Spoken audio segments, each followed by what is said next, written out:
She didn't even bother lying properly. That's what hit me first, not the absence, not the text, not even the fact that she didn't remember our anniversary until it was already over. No, what cracked the floor beneath me was the sheer laziness of the lie. Don't wait up. Last-minute strategy session at the Sherwood downtown. It's critical. That was the text. 11 words. Not even a period at the end. A strategy session at 7:43 p.m. on a Friday at a hotel that offers $22 lemon drops and complimentary slippers. I was sitting at the table, steak resting under a dome of steam, asparagus I'd grilled just the way she liked. Olive oil, lemon zest, black pepper, never salt before searing. Candle lit, napkins folded like I saw in that stupid YouTube video last week. The chair across from me was empty. Of course it was. The phone buzzed again, some reminder from our shared calendar. That's when I noticed it. Her own entry. Prep night with M. Sherwood, Suite 1803. She'd written that a week ago. A week. So much for last minute. And the reservation confirmation? Not even in her name. Martin Croft. Her boss. SVP of Strategy at Cowridge Solutions. Husband. Father of two. A man who wore Patagonia vests over dress shirts and liked to use words like synergy and bandwidth during casual lunches. I didn't text back. What was the point? She wasn't expecting an argument. She was hoping for silence. And that's exactly what I gave her. I reached for the laptop sitting beside my untouched plate, opened the lid, and pulled up the folder I hadn't opened in 6 years, the one titled Contingencies. She always joked that I was too organized, too cautious. You prepare for disasters that haven't even been invented yet, she once laughed. Yeah, I do. Inside the folder was a tab labeled Shareholder List. Cowridge Solutions was privately held, but not small. Mid-sized consulting, lots of government contracts, lots of tech vendor overlap. It had grown fast in the last 5 years. Rachel helped with that, or so she claimed during dinners where I pretended to listen while she name-dropped executives like they were friends and not the same people who still asked her to make a quick Starbucks run before board meetings. The chairman of the board was Karen Croft. That last name wasn't a coincidence. Martin's wife, Harvard Law, took over after her father died, controlled 37% of the company outright. No one made a move without her signature. Rumor was she'd stepped back from daily operations to focus on the foundation side of the business, but I remembered seeing her name attached to a compliance committee report last quarter. Still involved, still active. Rachel once described her as frigid, calculated, and terrifyingly polite. Said it with a sneer, like it was a joke.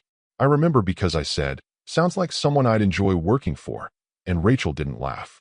She just sipped her wine and looked annoyed. I opened LinkedIn. Karen Croft's profile was easy to find. She didn't post much, no inspirational quotes, no corporate buzzwords, no beach photos with hashtags about balance. Just credentials, connections, and 2 recent articles she'd reshared from sec.gov about executive ethics and board oversight. One was titled, When the Company is the Victim. That made me smile.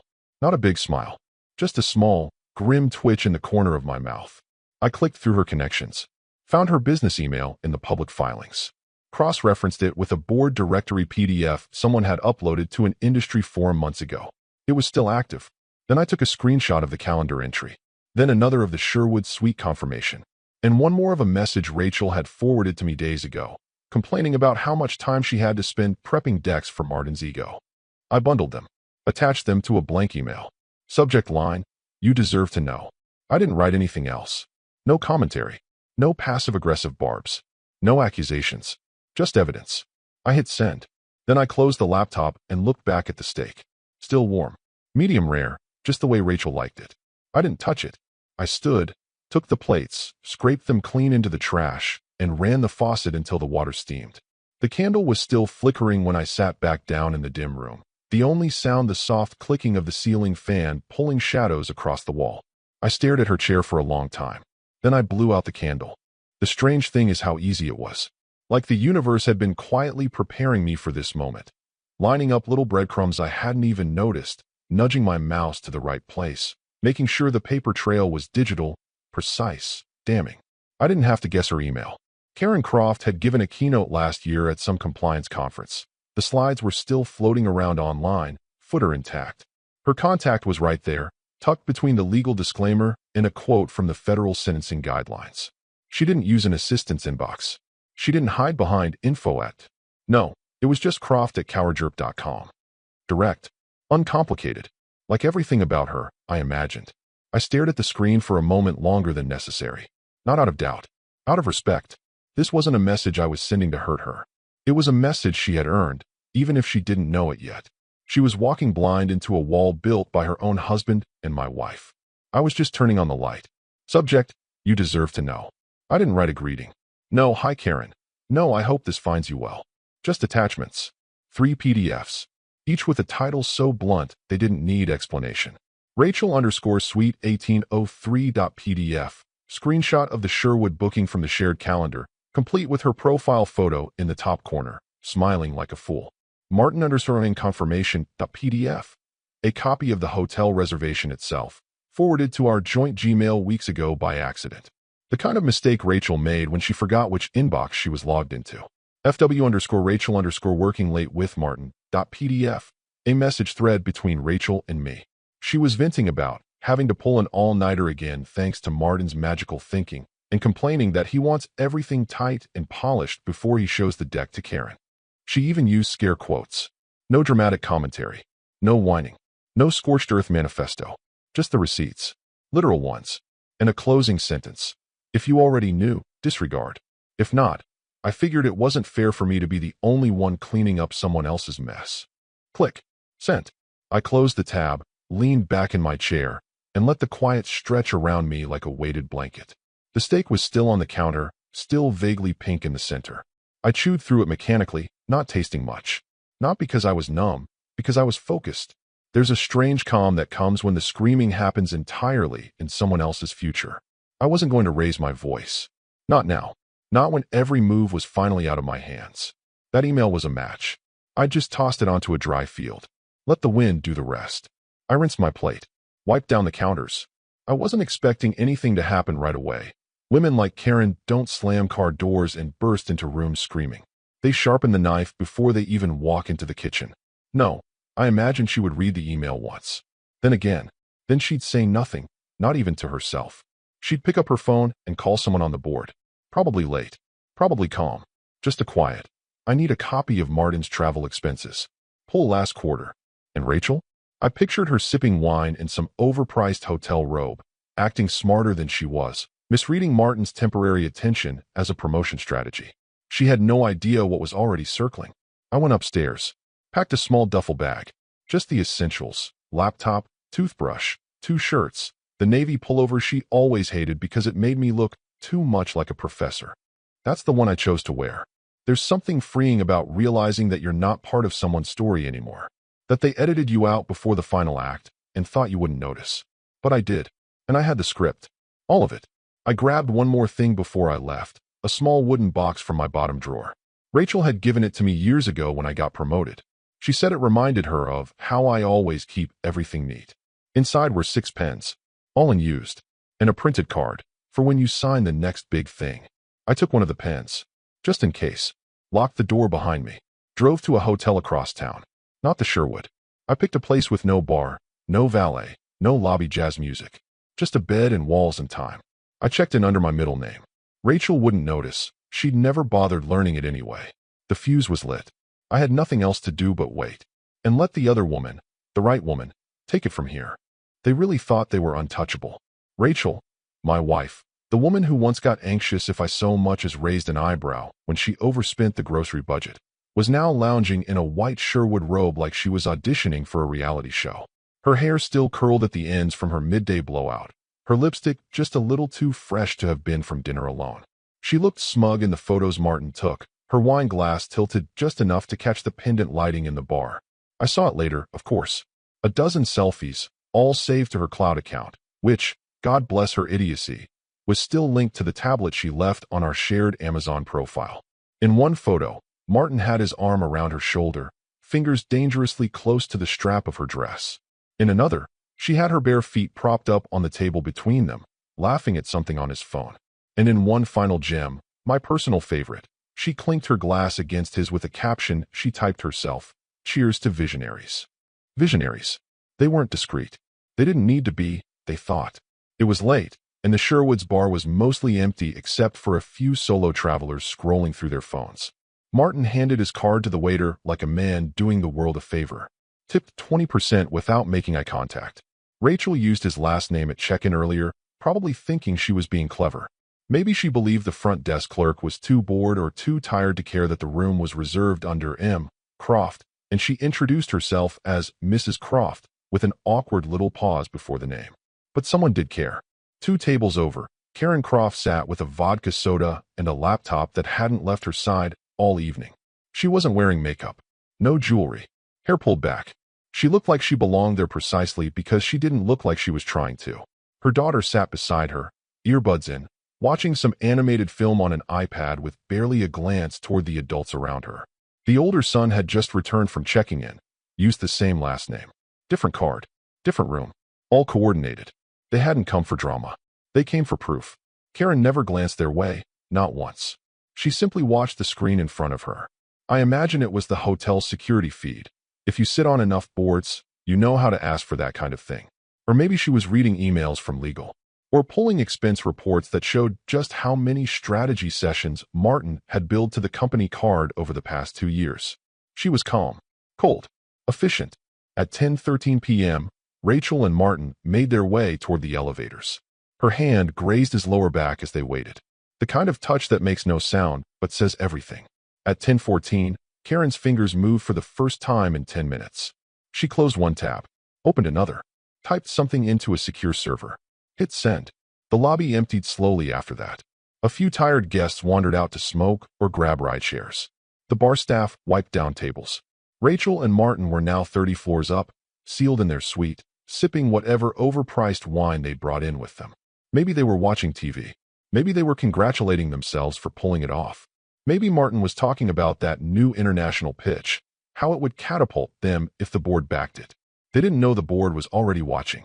They didn't know the chairman had arrived 4 hours ago with a burner phone and a folder of legal documents in her handbag. They didn't know their own children were 4 floors below, sleeping in a room Karen had reserved under her maiden name, just in case. At 11:42 p.m., Karen closed her laptop. She didn't speak immediately. She took one last sip of her drink, set the glass down with a quiet clink. Then she turned to her daughter, 15, maybe 16, and said, calmly, "He'll be done lying by morning." The girl didn't ask who. She didn't have to. They all knew. Karen stood, adjusted the strap of her bag, and walked to the elevators. She didn't look up at the chandelier. She didn't glance toward the bar. She just disappeared into the elevator shaft like smoke vanishing into a vent, silent, total, and unmistakably final. Some people crash through doors. Others rewrite the locks.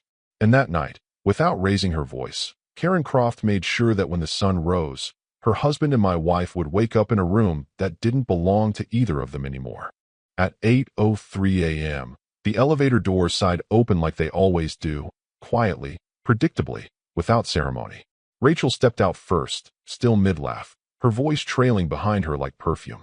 She had her trench coat folded over one arm, coffee in the other, heels clicking confidently across the marble, as if the hotel lobby were just another runway designed to showcase her new sense of elevated self. Her hair was freshly washed, damp at the ends, and she wore that too bright lipstick she only used when she wanted to feel younger than her regrets. Martin followed. His eyes were bloodshot from too much wine and too little sleep. The man looked like a divorce lawyer's daydream. Creased shirt, loose belt, an aura of overconfidence barely hanging on. He carried nothing, not even his dignity. They were halfway to the front desk when he saw her. Karen. She was standing across the lobby, beside a marble column like a portrait come to life. Not pacing, not fuming, just standing, waiting, and flanked on either side, 2 teenagers. Their kids. The daughter clutched a paper cup and looked at the floor. The son stared directly at his father. No expression, just ice. Rachel stopped. Her smile faltered. She turned to Martin and whispered something, probably, "Is that?" But he didn't answer.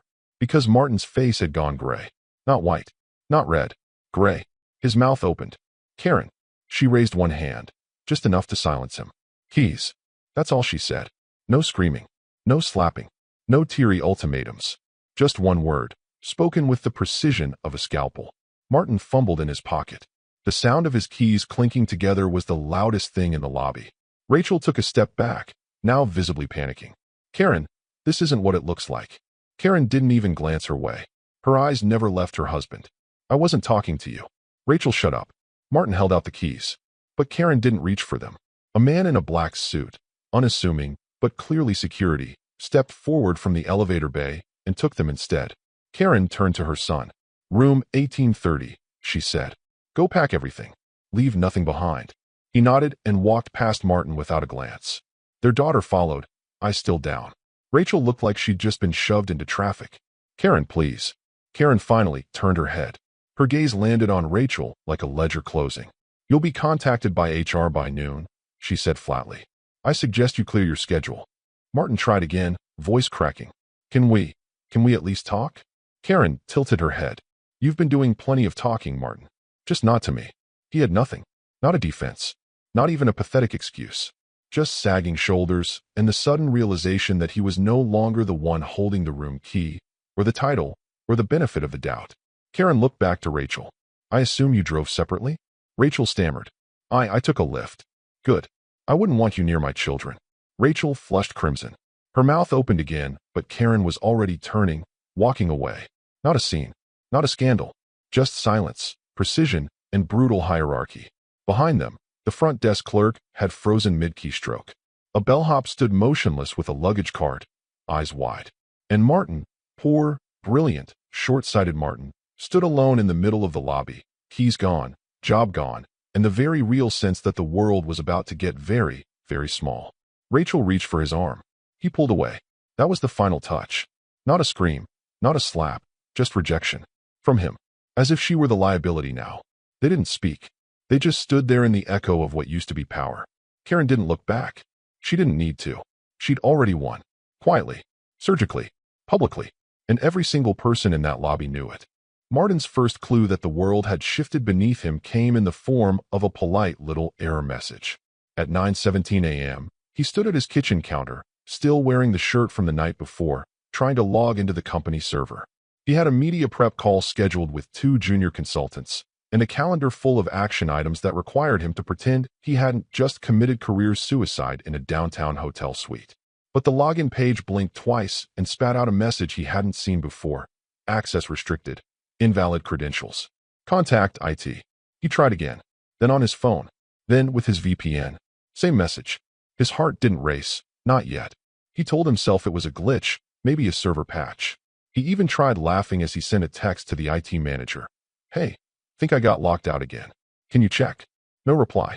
At 9:29 a.m., he called the office. Got voicemail. At 9:34, he tried calling Karen. Straight to voicemail. At 9:41, he checked LinkedIn. Just habit, really, and saw nothing out of the ordinary, except one odd little ripple. Coleridge's official page had posted a quote from the chairman. Strong companies are built on trust. Everything else is noise. No context. No hashtags. No link. Just that. Martin stared at it for a long moment. Then his hands began to sweat. At 10:02 a.m., in a co-working space on the other side of the city, Rachel was about to step into a client call when her phone buzzed with a message from her team lead. Postpone all meetings. HR will contact you. That was it. No smiley face. No context. She stared at it, rereading it twice, 3 times, as if new words might magically appear. 10 minutes later, the Google Calendar entries began disappearing in front of her eyes. Block after block turned gray, then blank. She tried calling her manager. No answer. She opened her email. Nothing new. Then, at 11:30 a.m., the subject line appeared. Violation of ethics clause. Preliminary notice. The sender? Lisa Chung, HR director. CC'd? Her manager, Karen Croft, and the company's general counsel. Rachel didn't even open it right away. She just sat there, staring at the bold text like it might evaporate if she blinked hard enough. When she finally clicked, it was somehow worse than she imagined. No warmth. No ambiguity. We are conducting a preliminary investigation into the use of company resources for non-business activities, including but not limited to undisclosed relationships with supervisors, misuse of travel expenditures, and potential conflicts of interest. Please be advised you are not to delete, forward, or otherwise alter any digital records, messages, or documents related to this matter. You are on administrative leave effective immediately. Her hands trembled on the mouse. Across town, Martin was on his 5th attempt to reach someone, anyone, at the office when his doorbell rang. It was a courier. A sealed envelope. Inside, a formal notice from the board of directors, citing extraordinary circumstances and invoking Clause 12.4 of the leadership contract. Translation: emergency session requested. No agenda attached. Just a signature line. Karen's. He read it twice, the heat draining from his face. This wasn't damage control. This wasn't HR cleanup. This was eradication. Back at her shared workspace, Rachel had moved to the stairwell, trying to steady her breathing. She dialed Martin. Voicemail. She texted, "Have you heard from legal?" No reply. 10 minutes later, "They froze my card." "Did they do that to you?" Still nothing. Then, finally, at 11:52, she got a reply. "Don't text me." 3 words. Cold. Final. No signature. She stood there, phone pressed to her palm like it might bite her. The walls were closing in. Not metaphorically, literally. The company had frozen her access. IT had disabled her credentials. The card she used for client lunches and reimbursable expenses was declined when she tried to pre-order an Uber back home. And at that exact moment, at 12 p.m. on the dot, every member of Coleridge's board received a digital packet. Inside, screenshots, calendar entries, expense reports, room bookings, a detailed timeline of events. The subject line read, "Chairman request, emergency board review, immediate action recommended." Karen didn't send it from her usual address. It came from her compliance mailbox. No flair, no commentary, just fire. The fuse was no longer lit. It was burning, and nothing could stop it now. The memo dropped at 1:07 p.m. Not a whisper, not a hallway rumor, not some cryptic email buried in euphemisms. It was bolded, branded, and pinned to every team Slack channel and inbox across the company. Subject: Executive Leadership Review and Transition Period Announcement. The message was short. No flourishes, just bullet points. Each one a quiet detonation. Effective immediately, Chairman Karen Croft will assume interim CEO responsibilities during the transition period. A full audit of travel, expense, and personnel policies is underway. All discretionary corporate card access is temporarily suspended pending review. Managers are instructed to refrain from any commentary. Questions may be directed to legal or human resources. No names mentioned, but everyone knew. The omission was the signal, and it echoed through the building like a pulled fire alarm. In the 15th floor cafeteria, Rachel stared at her phone like it had betrayed her. Her badge no longer opened the door to the executive lounge. The team calendar no longer displayed her name for the Zurich conference. Her assistant, former assistant, had quietly taken down her nameplate and replaced it with a laminated placeholder. TBD. She stood there for a moment, jaw set like she might storm into someone's office and demand an explanation. But there was no office left that wanted her in it. Downstairs, Martin had just finished attempting damage control with one of their vendor liaisons. He didn't have clearance anymore, but he was still clinging to the fantasy that if he acted normal enough, long enough, the storm might pass. He tried to walk back into the building from the parking garage, swiping his badge like muscle memory. Red light. He tried again. Same result. The lobby receptionist, new girl, maybe 25, nervous as hell, stood up and said, "Mr. Croft, I think they asked you to wait downstairs today." He gave a tired smile, tried to laugh. "I've worked here for 8 years." She didn't reply. She just nodded awkwardly toward the couch near the glass wall. Then they arrived. 2 men. Not security in the mall cop sense, real corporate security. The kind that dresses like law firm interns and never raises their voice. One had an earpiece. The other held a tablet. "Mr. Croft," the taller one said, "you're scheduled for an exit debriefing. We'll escort you up to retrieve your personal items." Martin blinked. I still have calls today." The taller one didn't flinch. "The calendar's been updated." He laughed again. The sound was hollow, almost desperate. "Is this really necessary?" The shorter one finally spoke. "Sir, she outranks all of us." That landed like a slap. They rode the elevator in silence. He didn't speak. Neither did they. Floor after floor passed like pages being torn from a calendar. When they reached the executive suite, the doors opened into a hallway so quiet it may as well have been abandoned. His assistant's desk was empty. No coat, no coffee cup, just a stack of manila folders and a note. Left at 12:30. Good luck. Inside his office, the shelves were bare. Someone had already boxed his awards. Photos of his kids. The hand-signed letter from the CFO he once framed like a diploma. All of it, reduced to a banker's box labeled property of M. Croft. He stared at the desk for a long time. Then he walked over, picked up the box, and turned back to the 2 men waiting just outside the door. Can I at least say goodbye to my team? The tall one didn't blink. They've been instructed not to gather. He carried the box down the hallway past glass offices that now seemed larger, colder, and unfamiliar. Faces turned away. Some pretended to be busy. A few stared, none with pity. Just curiosity. The kind people reserve for train wrecks that don't involve blood.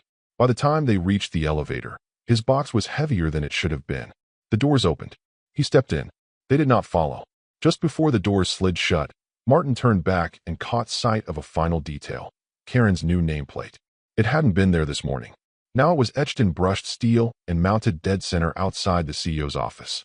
No title, just her name. As if to say, no one else is needed. The doors closed.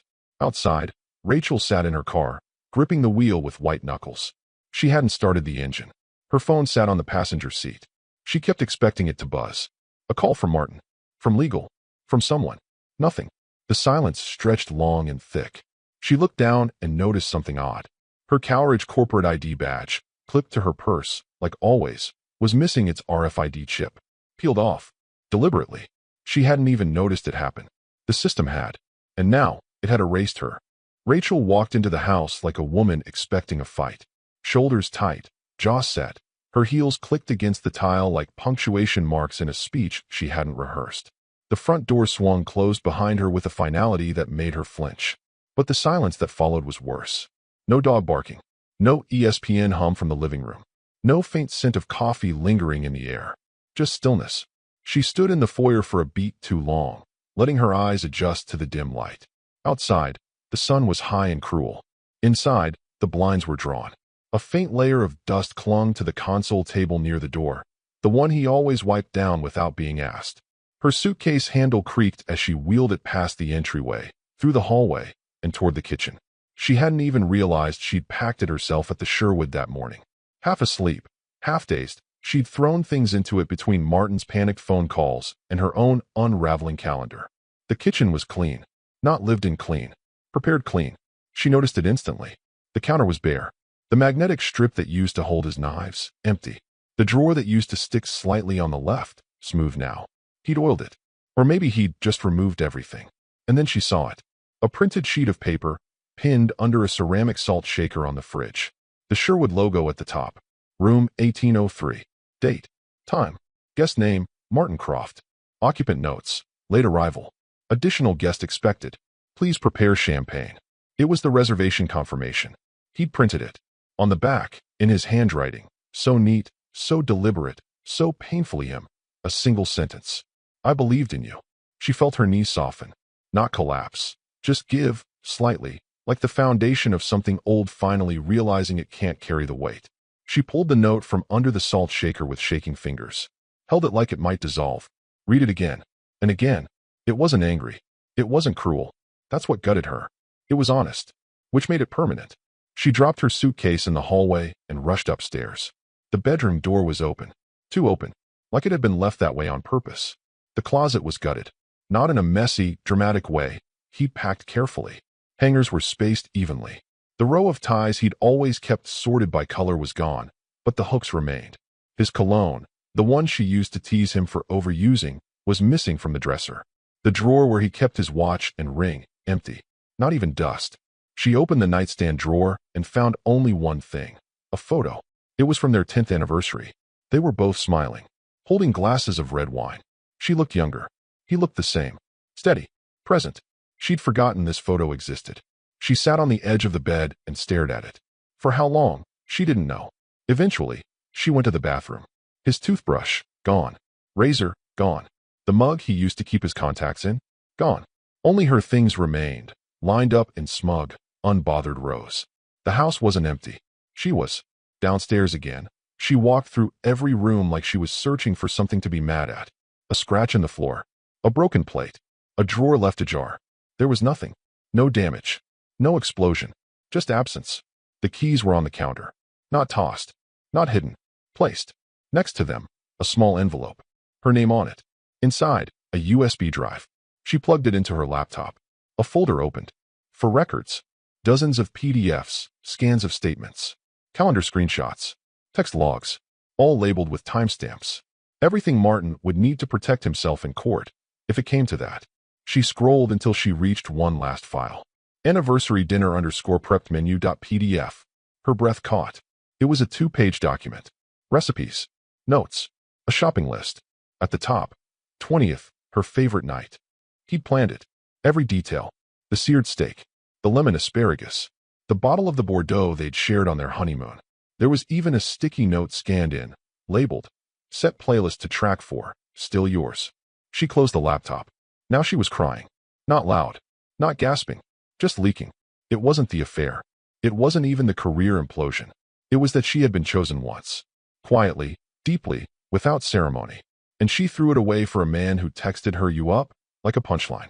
She sat on the floor of the kitchen, legs folded awkwardly beneath her, and stared at the fridge. At that damn note. I believed in you. Not, I loved you. Not, I miss you. Believed. Past tense. Done. And now? Now, there was no one to explain herself to. Not even him. The conference room on the 22nd floor wasn't used often. Too sleek. Too clinical. No warmth. Just glass walls, matte black chairs, and a circular table that made no one feel truly at home. Which, of course, was the point. At 8:59 a.m., every board member was already seated. Water glasses untouched. Laptops open, but nothing typed. No idle chit-chat. Only one person was still missing. At 9 o'clock sharp, the doors opened. Martin entered wearing the wrong suit. An off-navy thing that used to fit when he still had a future. His tie was askew. His face mottled with a sheen of cold sweat. He gave a tight smile to no one in particular and moved to the open seat across from Karen. She didn't acknowledge him. Just turned a page in her leather folio and tapped the table once with her pen. This hearing, she began, voice steady, is being recorded under Article 3.1 of the company's internal governance policy. Present are all voting board members. The agenda has been distributed in advance. Martin cleared his throat. Before we start, I'd like to. Karen didn't look up. You'll have time to speak. After the facts are presented. Silence. She gestured to the general counsel, who began reading from a printed statement. In the matter of Martin Croft, Senior Vice President of Strategy, the following infractions have been substantiated: breach of ethics clause, non-disclosure of a romantic relationship with a direct subordinate, misuse of company travel resources, and suspected falsification of expense reports pertaining to non-business-related hotel accommodations. Martin opened his mouth again. We're consenting adults. This doesn't affect performance. Karen finally looked up. Her eyes didn't flare. They didn't soften. They ended the conversation. She reached into her folio, pulled out a thin binder, and flipped it open to a highlighted page. Lifted it slightly for the board to see. Section 14. Clause 3, she said. Undisclosed romantic relationships with subordinates are grounds for immediate termination, especially when involving the misuse of company resources. No one responded. No one needed to. The language was their own. It was his, too. He helped draft the employee manual 4 years ago. Smug about it, even. Said it would bulletproof the company against emotional landmines. Karen didn't look away. You submitted 4 travel expenses this quarter. All 4 involved stays at the Sherwood, billed under client prep. None of those clients reported in for deliverables during those periods. Martin's voice cracked. You're going to fire me over this? After everything I've built here? Karen didn't flinch. No, Martin. We're firing you over what you destroyed. She turned to the rest of the board. All in favor of immediate dismissal, per Section 14, Clause 3? Hands went up in unison. 7. Karen didn't vote. She didn't have to. Motion carries. Effective immediately, Martin Croft's employment is terminated. His severance is forfeit due to breach of contract. Legal will issue formal documentation before end of day. Martin didn't move. Didn't speak. Just sat. Karen turned a page. Next item, she said, without pause. Rachel Feldman. Another silence. But this one was different, thicker, uneasy. She continued, Associate Director of Strategy. Direct subordinate to Mr. Croft. Recipient of multiple discretionary bonuses, travel accommodations, and third-party consultant contract referrals, all linked to non-competitive bidding processes. A board member, quieter than the rest, asked, Any evidence of intent? Karen raised an eyebrow. She was present in Suite 1803. That was all. Another vote. Again, 7-0. Rachel's name was stricken from the employee roster before the meeting even ended. Karen didn't gloat. Didn't monologue. She simply closed her binder and stood. Meeting adjourned. Legal will prepare statements for internal distribution. She left the room before Martin could find words. He stayed behind, staring at the center of the table. The glass was so polished, he could see his own reflection. It didn't look like him. It looked like someone who thought rules were optional, power was permanent, and secrets were safe. But in that room, in that seat, there were no secrets left. Only consequences. And not a single person had raised their voice. The envelope was hand-delivered. No knock. No buzz. Just a thud as it slid through the brass mail slot in the front door. Rachel didn't rush to open it. She saw the envelope on the tile from the kitchen and froze, coffee cup halfway to her lips. The return address was familiar.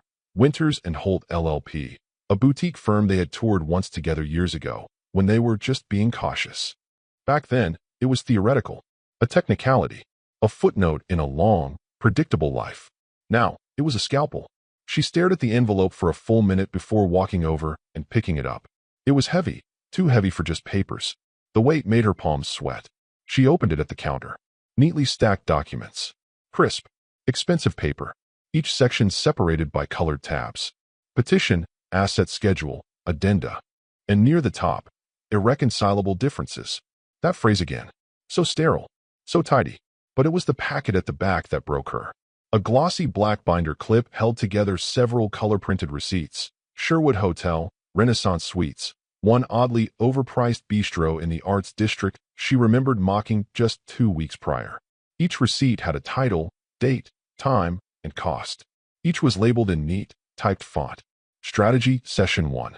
Strategy Session 2. Strategy Session 3. And so on. There were 8 in total. At the very back, another note, just one line, handwritten, in his distinct lettering. Thank you for your consistency. She stumbled back a step, as if the countertop had lurched forward. He hadn't made a claim on her savings. He hadn't asked for spousal support. Not even half the house. Just what the prenup allowed. No more.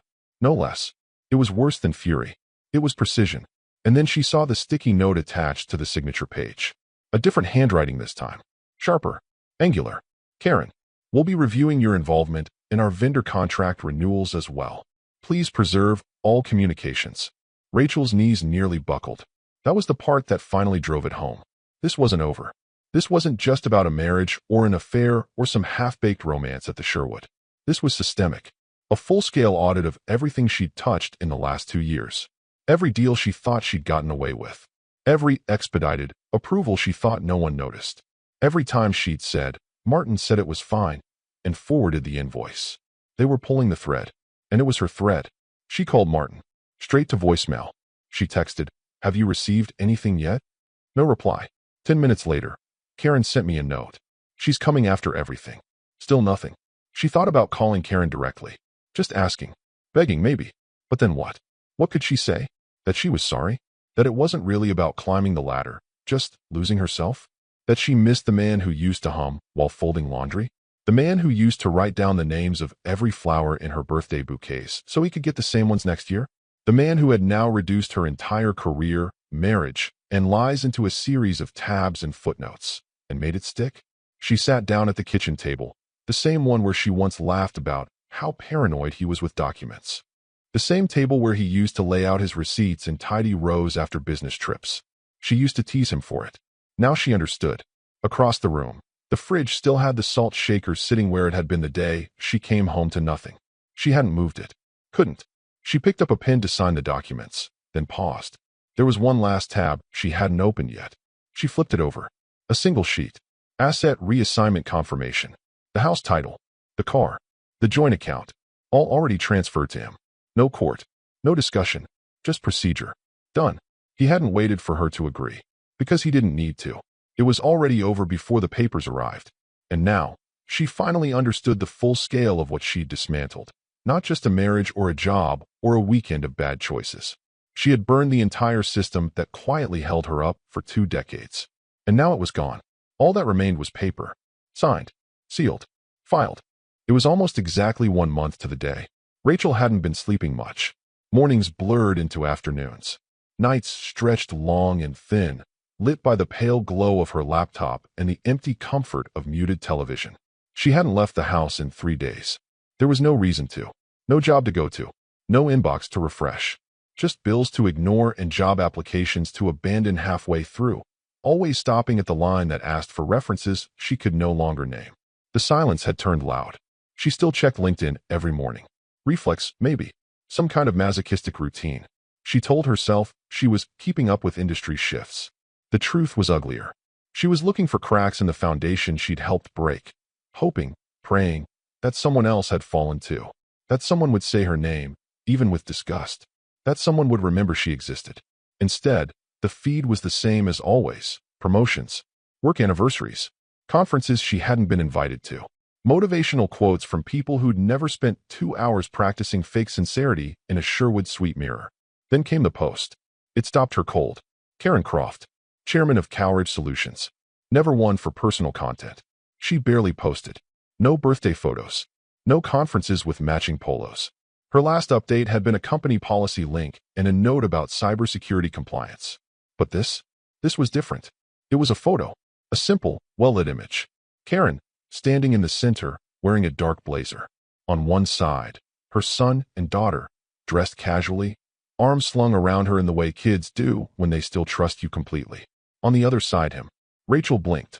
Twice. It was unmistakable. Her ex-husband. Standing beside Karen, not awkwardly, not like an outsider. He wasn't a guest in the frame. He belonged in it. He stood straight, calm, his expression steady. Not smug. Not triumphant. Resolved. His hand rested gently on the daughter's shoulder. The son was smiling. And then the caption. Strong partnerships are built on truth. Thank you for standing with us when it mattered. Nothing else. No tags. No hashtags. No location. It didn't need more. Rachel stared at the image until her eyes began to sting. Her hand hovered over the mouse, uncertain whether to scroll down or close the window. She didn't know what would be worse, seeing the comments full of praise, or seeing no one question it at all. Just acceptance. Just silence. Just life continuing. Without her. Her hand finally dropped to her lap. She sat back in the chair, laptop screen still glowing. The room around her was dim. The same candle sat on the counter, half-burned, dusty. She hadn't touched it since that night. Couldn't. There were still 2 moving boxes by the stairs labeled Martin Office. She hadn't unpacked them. They didn't belong to her. But he hadn't taken them either. Maybe he knew she couldn't throw them out. Or maybe he didn't care anymore. She wondered what had happened in that month she couldn't see. Had Karen offered him a role? As what, advisor? Consultant? Partner? Was that what the post meant? Or maybe it was just a message. Not to the world. To her. He chose. He didn't just survive the fallout. He realigned. He landed on his feet. Calmly, quietly, with the people who mattered. And not with the woman who'd spent 20 years imagining herself irreplaceable. Rachel closed the laptop. Stood slowly. Walked to the kitchen. She didn't cry. There was nothing left to expel. No anger. No denial. Just the dull throb of having been erased from a story that had once been hers. She looked around the house. The quiet felt permanent now. Not like a pause. Like a verdict. The man was gone. The company was gone. The reputation was gone. The future? Rewritten. By someone else's hand.